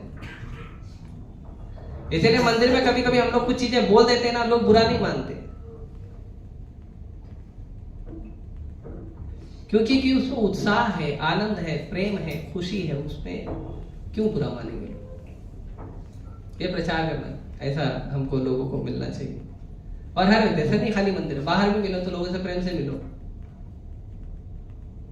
इसीलिए जो कृष्ण कॉन्शियसनेस है वो है क्या है, वो प्रेम का ज्ञान है, प्रेम का जो भक्ति है, भक्ति मतलब प्रेम। और प्रभुपाद जी बोलते हैं आप किसी को प्रेम सिखा रहे हो क्रोध करके, होएगा नहीं होएगा। आपको प्रेम सिखाना है तो कैसे सिखाना, प्रेम करके सिखाना पड़ेगा ना। दान टपट के, गुस्सा करके कैसे प्रेम सिखाएंगे। आज सुबह प्रभु जी लेक्चर ले रहे थे, सचिव कुमार प्रभु लेक्चर ले रहे थे, तो प्रभु जी बता रहे थे कि प्रभुपाद जी किसी को डांटते भी थे ना, तो भी वो आदमी को आनंद आता था। किसी को गुस्सा कर दिया प्रभुपाद जी तो उनको खुश हो जाता था, प्रभुपाद जी गुस्सा किए थे। ध्यान तो पड़ा, कम से कम ध्यान तो आया उस पर। इतना प्रेम करते थे प्रभुपाद जी, किसी को बोलते थे ना कुछ गुस्से में तो भी खुश होता था वो, क्योंकि इतना वो ये नहीं देखता था कि प्रभुपाद जी गुस्सा, वो ये देखता था कितनी करुणा है प्रभुपाद जी की, कि मैं गलती कर रहा हूं फिर भी मेरे को गुस्सा करके सही, लेकिन सुधार जरूर रहे। ये तो मेरा क्या होगा, मुझे कौन पूछेगा।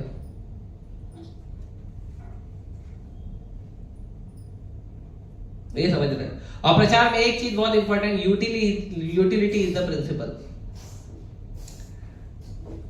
आपको किस समय पे क्या वस्तु चाहिए, उस वस्तु के अनुसार कार्य होना चाहिए। अभी जैसे ये स्टैंड खड़ा नहीं हो रहा था, है ना, इसके सारे स्क्रू जो है ढीले हो गए,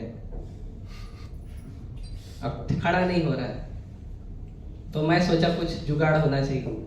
तो प्रभु जी के पास जुगाड़ था, उन्होंने लगा दिया, देखो खड़ा हो गया, है ना, यूटिलिटी।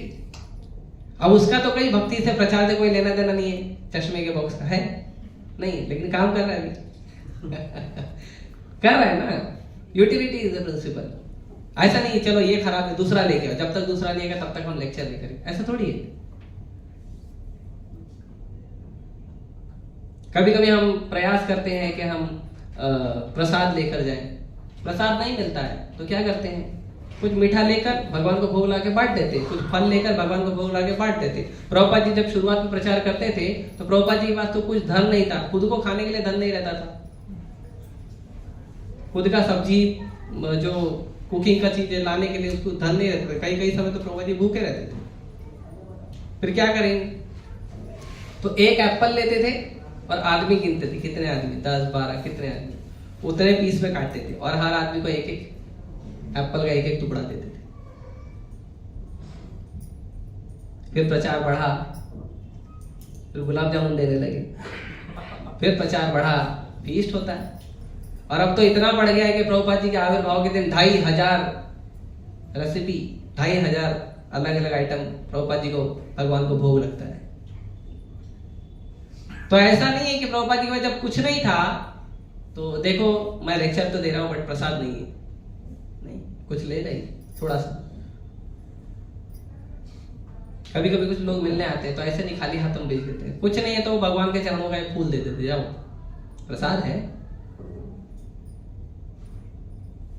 और ये तो साधारण व्यवहार है कि कोई व्यक्ति आपसे मिलता है तो कुछ लेन देन होना चाहिए, बातों का, प्रेम का, व्यवहार का, और कुछ चीज वो व्यवहार होना चाहिए।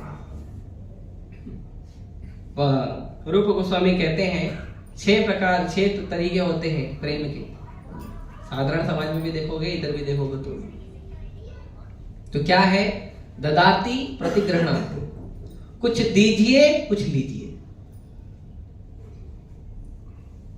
गुह्यम आख्याति पृच्छति, अपने हृदय का उद्गार किसी को बताइए और उसके हृदय का उद्गार सुनिए। भुंगते भोजेते चैव, कोई भक्त आपको प्रसाद खिला रहा है स्वीकार कर लीजिए और आप भी दूसरों को प्रसाद खिलाइए। षड्विधि प्रीति लक्षणम, ये 6 जो लक्षण है प्रेम के, पहला कुछ किसी को दीजिए, दूसरा लीजिए, स्वीकार, कुछ देना चाहता है स्वीकार करो, आपको जरूरत नहीं है कोई बात नहीं, आप ले लीजिए, बाद में जिसको जरूरत है उसको दे दीजिएगा।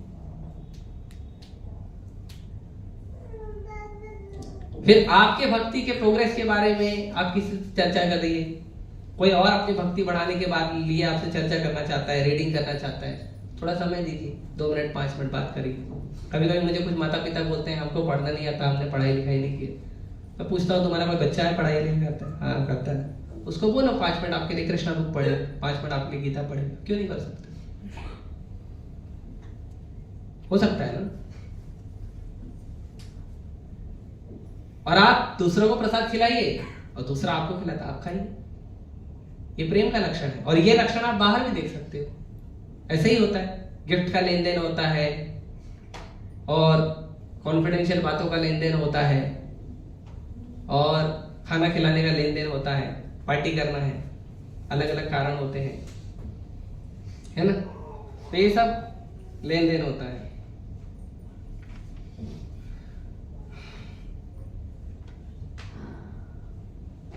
और हमको जब प्रचार कर रहे हैं तो लोगों को उत्साह देना चाहिए, डिस्करेज नहीं, कुछ नहीं कर सकते तुम, ये देखो ये स्टैंडर्ड है, ये नहीं करोगे तो नहीं हो सकता तुम्हारा भक्ति, नहीं, उसको उत्साह देना चाहिए। आपने इतना किया, वेरी नाइस, और अच्छे से करो।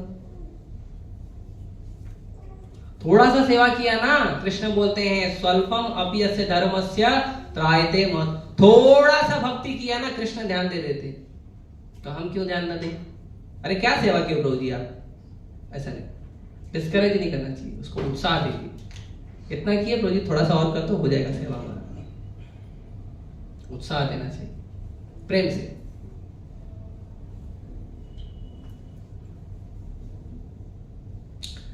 और एक चीज है जो प्रचार में हमें सहयोग करती है, वो है कि हमें प्रश्नोत्तर का भी ध्यान देना चाहिए।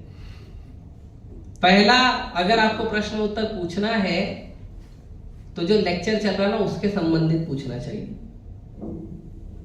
अगर आपका out of the syllabus lecture है तो आप बाद में अलग से पूछ सकते हैं, लेकिन आपके प्रश्न के लिए पूरी ऑडियंस को रोक कर नहीं रखना चाहिए। दूसरा, जब प्रश्नोत्तर का कहा जाता है तो पहला प्रयास होना चाहिए कि जो नए भक्त हैं उनको मौका दिया जाए।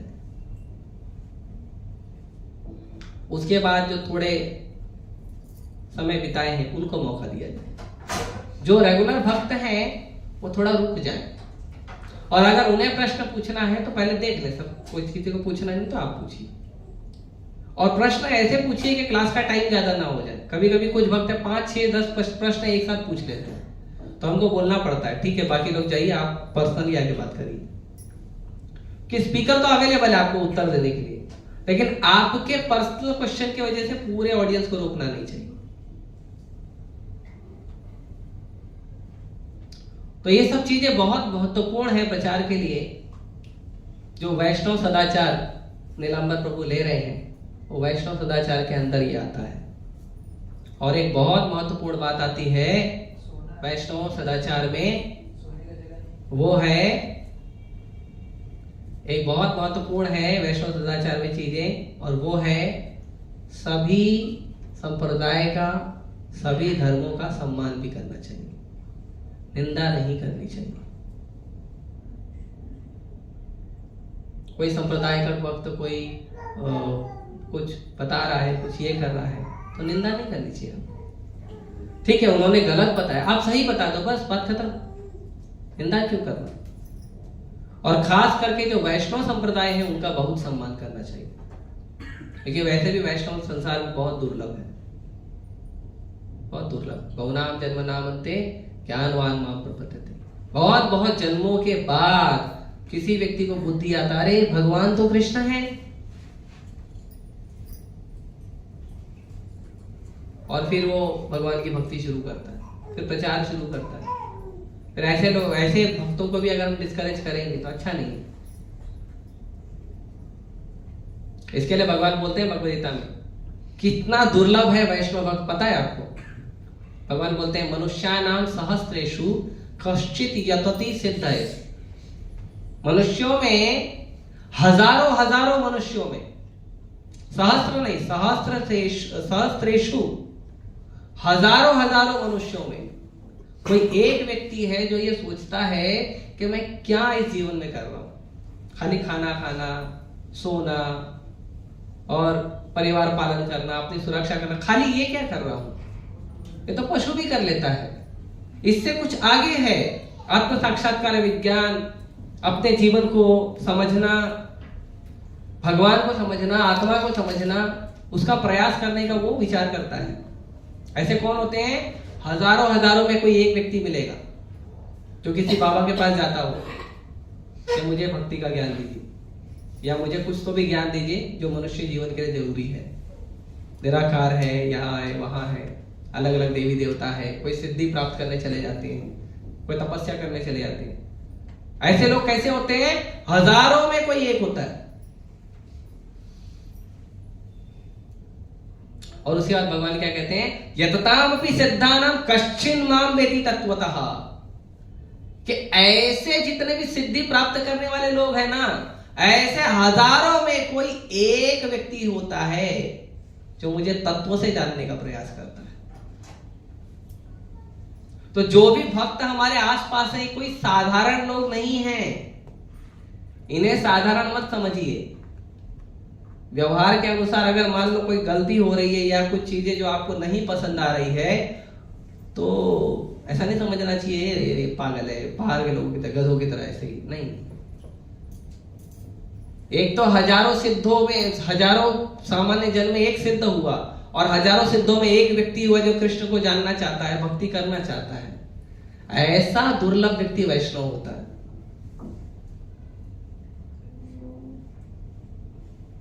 तो जो इसके लिए वैष्णव का सम्मान करना चाहिए, भले वो दूसरे परंपरा का, भले वो दूसरे संप्रदाय का, सम्मान करना चाहिए। बहुत दुर्लभ होते हैं भगवान कृष्ण के भक्त। बहुत बहुत जन्मों के बाद, बहुत रिसर्च करने के बाद, कई कई जन्मों के बाद, थोड़ा थोड़ा प्रगति, थोड़ा थोड़ा प्रगति, थोड़ा थोड़ा प्रगति, कई कई जन्म निकल जाते हैं, करोड़ों करोड़ों जन्म निकल जाते हैं। उसके बाद कहीं जाके उसको थोड़ा सा भाव आता है, भगवद गीता पढ़ना है, कृष्ण को जानना है, इस्कॉन जाना है, हरे कृष्ण जप करना है। ये कई कई जन्मों के बाद अवसर मिलता है। कई जन्मों का दान, पुण्य, तपस्या, बहुत सारा जब इकट्ठा होता है, तब जाके व्यक्ति का इतना पुण्य होता है कि वो हरे कृष्ण जप करे। हमको ये नहीं समझे कि हरे कृष्ण जप करना तो अरे ये तो ठीक है, सब लोग करते हैं, वो देखो वो तपस्या कितना अच्छा कर रहा है। नहीं, अरे वो सब आप कर लिए हो, उतने देखो कितना सारा दान किया, वो आप कर लिए हो। इसका मतलब नहीं दान नहीं करना मंदिर में, प्रसाद कैसे आएगा आपका?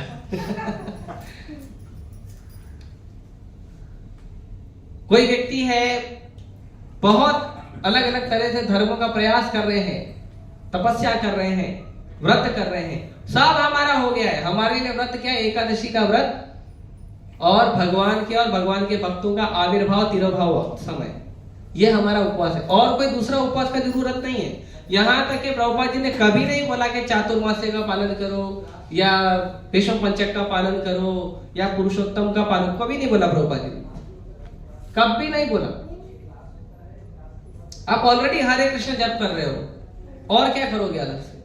ऑलरेडी भगवान को भोग लाके प्रसाद पा रहे हो, ऑलरेडी प्रभुपाद जी के ग्रंथों को पढ़ रहे हो, क्यों अलग से क्यों? ऑलरेडी कर। अरे जो नहीं कर रहा उसके लिए है, विष्णु पंचक का थोड़ा हरे कृष्ण करो, पुरुषोत्तम है थोड़ा हरे कृष्ण करो, कीर्तन करो, कीर्तन का महत्व है, आप करिए, लोगों को बताने के। आप तो ऑलरेडी कर रहे हो ना,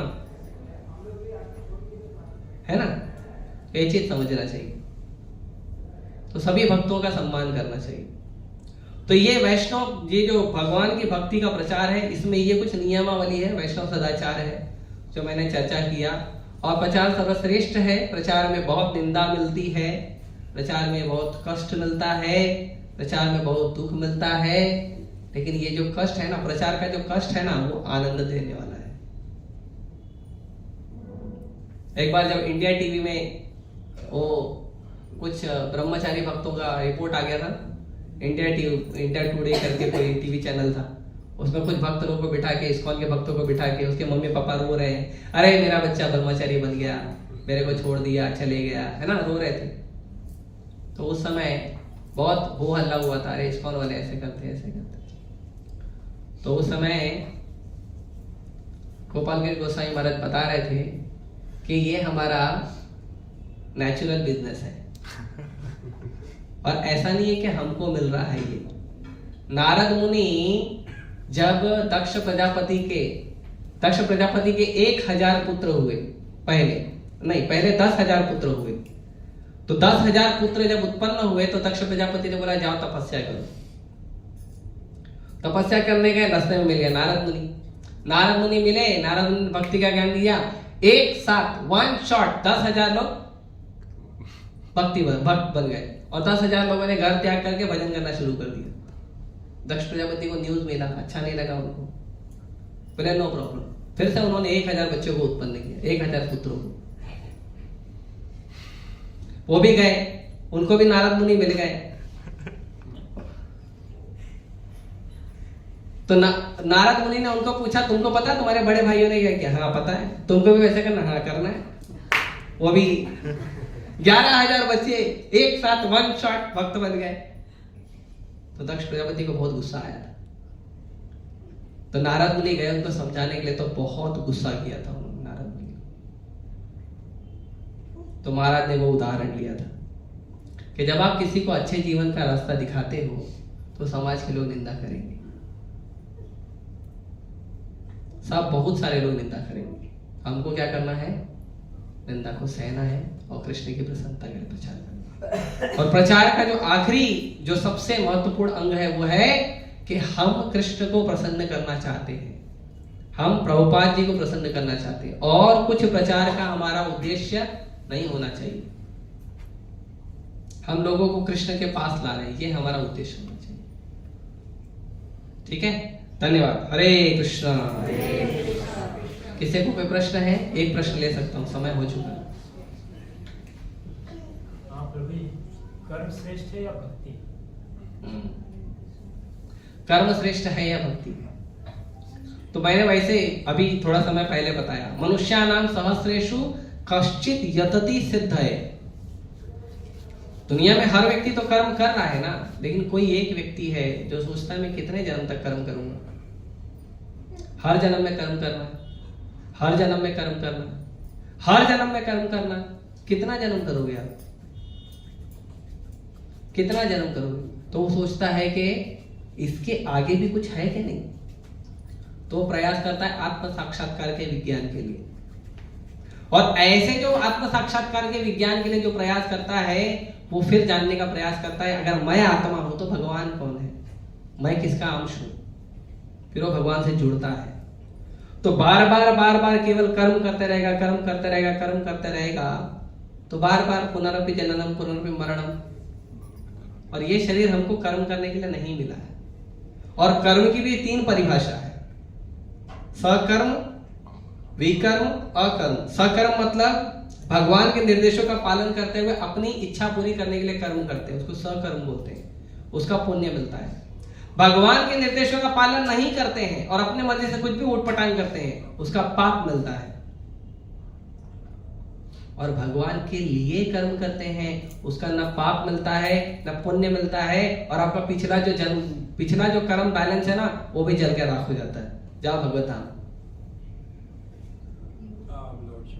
तो अगर आपको कर्म करना है तो केवल कर्म मत करिए, क्या करिए? कर्म योग। ऐसा कर्म किए कि कृष्ण प्रसन्न हो जाए, बात खत्म। कर्म करने की इच्छा है ना, करिए कर्म, कर्म करने में कोई मनाही नहीं, लेकिन कर्म कृष्ण के लिए करिए। इसीलिए शंकराचार्य जी कहते हैं, कर्मापि एकम तस्य देवस्य सेवा। कर्म करना है तो कर्म भी कौन सा करना, मानो एक ही काम करिए। जो देवकी नंदन कृष्ण है ना, उनकी सेवा करिए। तो भक्ति श्रेष्ठ है। भक्ति हर जगह, भक्ति तो मोक्ष से भी ऊपर है। अगर आप भक्ति कर रहे हो ना, तो मोक्ष की जो देवी है, मुक्ति देवी, वो आपके पीछे पीछे घूमेगी कि मेरे को सेवा में लगाओ। मुक्ति के भी ऊपर भक्ति है।